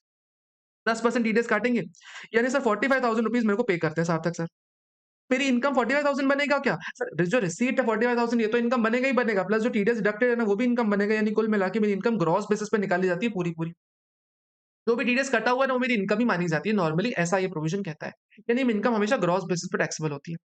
सर इसके 2 एक्सेप्शन होते हैं। सर कौन-कौन से 2 एक्सेप्शन? एक कहता है अगर कभी बैंक मेरा टीडीएस काट रहा है 194 एन में, 194 एन में अगर बैंक मेरा टीडीएस काट रहा है ना, इस केस में मेरी इनकम टैक्सेबल नहीं होती। टीडीएस जो कटा वो मेरी इनकम नहीं मानेंगे। ज़ाहिर सी बात है ना, पैसे निकालने में जो टीडीएस कटा वो मेरी इनकम थोड़ी बनती है। एंड अगर कभी भी कोई एम्प्लॉयर मेरे को नॉन मॉनेटरी परक्विजिट पे टैक्सेस भर रहा है, तो ये मेरी इनकम एग्ज़ेम्प्ट होती है, इसलिए सर इसको मेरे को में इंक्लूड नहीं करना। 199 क्या बोलता है? सर जितना भी टीडीएस मेरा डिडक्ट होता है, जितना भी मेरा टीडीएस डिडक्ट होगा, वो मेरे को क्रेडिट मिलेगा। क्रेडिट मिलना मतलब क्या? सर आगे चल के जब मैं अपनी एक्चुअल टैक्स लायबिलिटीज़ में निकालूँगा ना, तो एक्चुअल टैक्स लायबिलिटीज़ में मेरे को उसका सेट ऑफ दे दिया जाएगा। सर कभी भी रिटर्न टीडीएस जमा कब तक करवाऊँगा? कहता है सर हर मंथ का जो टीडीएस होता है ना, वो नेक्स्ट मंथ की 7 तारीख तक जमा करवाना पड़ता है। यानी सर अप्रैल मंथ का करूँगा 7th मई को, मई का करूँगा सर 7 जून को सर जमा कराना पड़ता है। लेकिन सर लास्ट मंथ में मेरे को एग्ज़म्पशन है सर, मार्च मंथ के लिए सर 30th अप्रैल तक का मेरे को टाइम दिया गया, 30th अप्रैल तक का टाइम दिया गया है। सर उसके अलावा सर हमने 3-4 फॉर्म्स पढ़े सर, 194 आईए। सर 194 आईए कौन-सा होता था? कौन-सा होता है सर? कोई इमोल प्रॉपर्टी बाय कर रहे हो, इमोल प्रॉपर्टी बाय करते हो, 1% डिडक्ट करना पड़ता था ना। सर ये कब, इसके लिए आपको फॉर्म 26 क्यू भी जमा कराना पड़ता था। प्रोविज़न कहता है फॉर्म 26 क्यू भी अगर जमा कराना है आपको, तो कब तक जमा करवाओगे? एंड ऑफ मंथ से 30 डेज़ के अंदर आपको जमा कराना पड़ता है। मंथ खत्म होने के बाद 30 दिन के अंदर जमा करवा दो आप। सिमिलरली फॉर्म 26 क्यूसी में भी ऐसा ही होता था और फॉर्म 26 क्यूडी में भी ऐसा ही होता था। फॉर्म 26 क्यूसी किस चीज़ का था? फॉर्म 26 क्यूसी किसका था? सर 194 आईबी का। अगर रेंट पेमेंट कर रहे हो 50,000 ज़्यादा का तो फॉर्म 26 क्यूसी जमा करवाते थे और क्यूडी किसमें था सर? 194 एम में था। अगर आपका कॉन्ट्रैक्ट का पेमेंट कर रहे हो या ब्रोकरेज का पेमेंट कर रहे हो या प्रोफेशनल सर्विस का पेमेंट कर रहे हो, साल में 50 लाख से ज़्यादा का पेमेंट कर रहे हो ना, तो 194 एम में टीडीएस काटना पड़ता था इन फॉर्म 26 क्यूटी। सर कभी भी अगर आप लेट डिडक्ट करते हो, सर जैसे टीडीएस आज पेमेंट किया, टीडीएस आज डिडक्ट करना चाहिए था।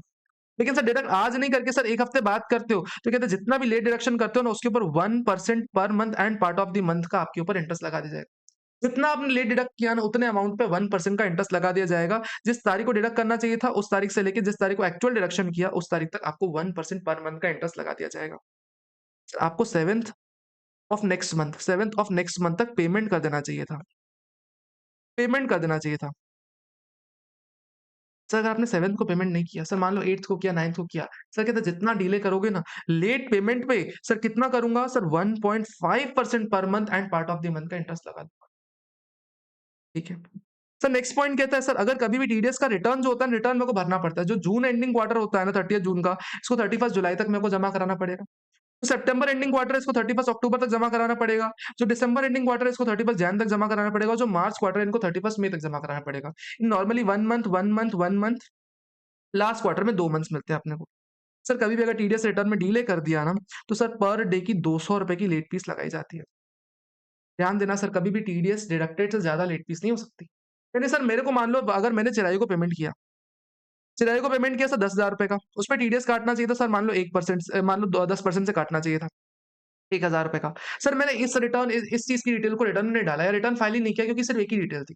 तो लेट फीस ₹200 की पर डे की लग तो सकती है लेकिन मैक्सिमम सर ₹1,000 की लगेगी। यानी sir late fee can not exceed the TDS amount. और सर अगर आप कभी टीडीएस रिटर्न फाइल करने में डिफ़ॉल्ट करते हो, तो असेसिंग ऑफिसर चाहे तो आपके ऊपर पेनल्टी भी लगा सकता है ₹1000 से लेके ₹1,00,000 तक की। अगर आप 1 साल तक रिटर्न फाइल नहीं करते, तो 1 साल तक रिटर्न नहीं फाइल करते, तो असेसिंग ऑफिसर आपके ऊपर पेनल्टी लगा सकता है। तो टीडीएस कभी भी अगर आप रिटर्न फाइल करते हो ना, तो रिटर्न फाइल करने में टीडीएस रिटर्न प्रोसेस होता है। तो प्रोसेस होते टाइम कोई भी अगर कोई अरिथमेटिकल एरर रहता है ना, उसको अपने आप ठीक कर देगा। उसके अलावा कोई भी मिस्टेक अपरेंट फ्रॉम रिकॉर्ड यानी देख के समझ में आ रहा है गलती है। देख के ही समझ में आ रहा है गलती है। सर फॉर एग्जांपल 194 जे बोल के आप 1% सीडीएस काट रहे हो, this is mistake apparent from record. तो वो अपने आप 1% को नहीं काट के 10% काट के आपके ऊपर डिमांड खड़ी कर देगा, आपके अगेंस्ट नोटिस भेज देगा आपको। जैसे ही रिटर्न फाइल करोगे ना, end of the financial year से लेके 1 साल के अंदर आपको एक इंटीमेशन आता है, इंटीमेशन एज़ इन आपका रिटर्न प्रोसेस कर लिया गया, ऐसा आपके पास इंटीमेशन आएगा। सेक्शन 201 क्या बोलता है? अगर आपको टीडीएस काटना चाहिए था, आपने टीडीएस नहीं काटा या फिर आपने काटा लेकिन सरकार को जमा नहीं करवाया, इस केस में आपको एसएससी इन डिफॉल्ट बनाया जा सकता है। एक रेसिडेंट के केस में ध्यान देना, नॉन डिडक्शन या नॉन पेमेंट के केस में सर आपको एसएससी डिफॉल्ट बनाया जा सकता है कब तक? 6 इयर्स तक। 10 साल में आपको डिडक्ट कर देना चाहिए था, डिडक्ट कर देना चाहिए था या पे कर देना चाहिए था। प्रोविजन कहता है सर उसके एंड ऑफ फाइनेंशियल ईयर से सर 6 इयर्स के अंदर आपको एसएससी इन डिफॉल्ट बनाया जा सकता है। इंपॉर्टेंट क्या है सर अभी पहले 7 इयर्स हुआ करता था, इसको चेंज करके अभी 6 इयर्स कर दिया गया। This is amendment. Assessee in default बनाया जा सकता है इन केस ऑफ रेसिडेंट को पेमेंट। सर का मतलब क्या बोल रहा हूँ, अगर रेसिडेंट को पेमेंट कर रहा हूँ, टीडीएस काटना चाहिए था, नहीं काटा या पेमेंट काट लिया लेकिन पेमेंट नहीं किया सरकार को। 6 साल तक सरकार आपको एसएससी इन डिफॉल्ट बना सकती है और ये अगर नॉन रेसिडेंट को आपको पेमेंट करना चाहिए था, टीडीएस काटना चाहिए था, आपने नहीं काटा या टीडीएस काटा सरकार को पे नहीं किया, तो जीवन में कभी भी बिना किसी लिमिट के आपको एसएससी इन डिफॉल्ट बना सकती है। अगर एसएससी इन डिफॉल्ट बना दिया तो क्या होगा? सर आपके ऊपर अनलिमिटेड पेनल्टी लगाई जा सकती है, अनलिमिटेड पेनल्टी।